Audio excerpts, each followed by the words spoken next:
18 साल के लड़के की जिसे एक 40 साल की नौकरानी से प्यार हो जाता है। अब वो उसे पाने के लिए किस हद तक चाहता है, ये हम इस वीडियो में देखने वाले हैं।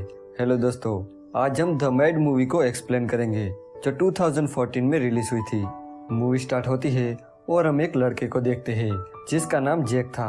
जैक अपना बर्थडे सेलिब्रेट करने के लिए अपने फादर के पास आता है जो इंग्लैंड में रहते हैं।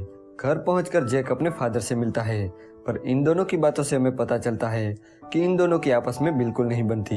इसलिए जैक अपने फादर से ज्यादा बात नहीं करता और अपने घर में चला जाता है। अगले दिन जब वो स्मोक कर रहा था तब उसे अपने गार्डन में एक लड़की दिखती है, इसलिए वो उसके पास जाता है और झाड़ियों से उसे देखने लगता है। पर तभी वहाँ उसके फादर आते हैं और वो जैक से कहते हैं कि ये लड़की हमारे घर की मेड है और उसका नाम मारिया है। जैक को फोटोशूट करना काफी पसंद था, इसलिए वो अपना कैमरा लेके फोटोशूट करने जाता है।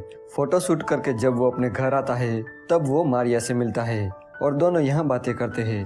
जैक मारिया को बताता है कि जब वो छोटा था तब उसकी मॉम की डेथ हो गई। इसके बाद उसके फादर ने दूसरी शादी कर ली, पर जैक को उसकी दूसरी मॉम जरा भी पसंद नहीं है, इसलिए वो अपने फादर से नफरत करता है। अगले दिन जब जैक फोटोशूट कर रहा था तब उसके पास एक लड़की आती है और वो उसे बातें करने लगती है और यहाँ वो जैक को पटाने लगती है। लेकिन तभी वहाँ से मारिया गुजरती है।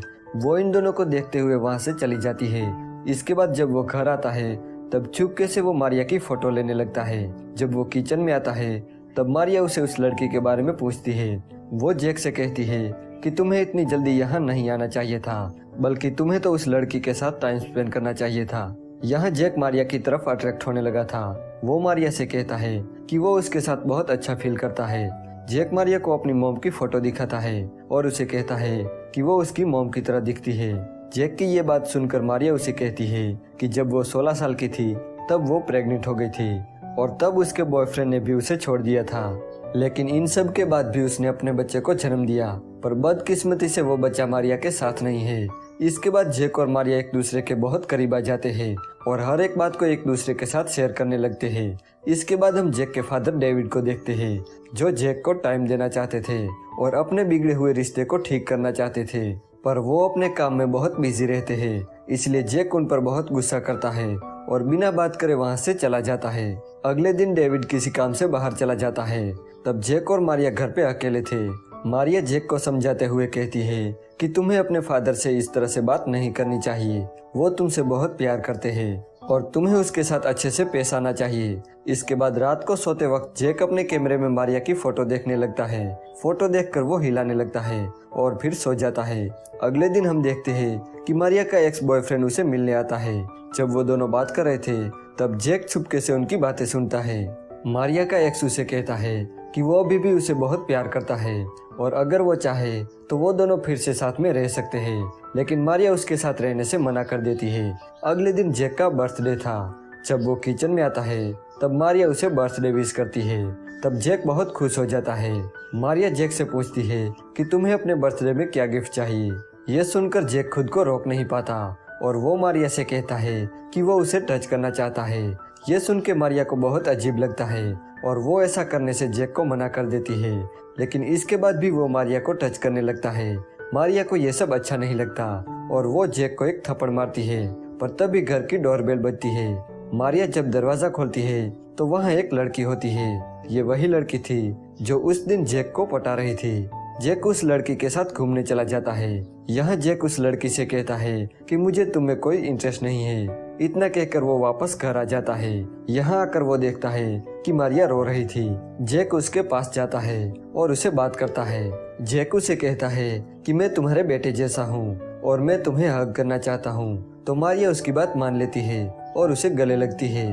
पर यहाँ जैक मारिया को छूने लगता है और उसे सेड्यूस करने लगता है। मारिया को भी ये सब अच्छा लगता है। वो उसे नहीं रोकती, पर थोड़ी देर बाद वो जैक से दूर हो जाती है और वो जैक से कहती है कि ये सब ठीक नहीं है। इतना कहकर वो चली जाती है तो जैक भी उसके पीछे जाता है। यहाँ वो जैक से कहती है कि मैं 40 साल की हूँ और तुम सिर्फ 18 साल के, हमारा कोई फ्यूचर नहीं है। लेकिन जैक मारिया को समझाता है और धीरे धीरे मारिया के पास आता है, तो मारिया भी उसकी बात मान लेती है और यहाँ दोनों गपागप करते हैं। इसके बाद वो जैक से कहती है कि तुम्हें अपने फादर से अच्छे से बात करनी चाहिए। अगले दिन जब वो किचन में अपना काम कर रही थी, तब जैक उसके पास आता है और वो उसे पेलने की कोशिश करता है, लेकिन तभी वहाँ उसके फादर आ जाते हैं और ये दोनों अपना अपना काम करने लग जाते हैं। जैक के फादर उसे बर्थडे विश करते हैं और उसे एक गिफ्ट देते हैं और उसे अपने साथ डिनर पे चलने को कहते हैं, पर जैक उनके साथ डिनर पे चलने से मना कर देता है और गुस्से में वहाँ से चला जाता है। इसके बाद मारिया जैक के पास जाती है और उसे समझाते हुए कहती है कि तुम्हें अपने फादर के साथ ऐसा नहीं करना चाहिए था। मारिया की बात मानकर जैक अपने फादर के पास जाता है और उनसे बात करने लगता है। यहाँ जैक को पता चलता है कि उसके फादर ने दूसरी शादी इसलिए की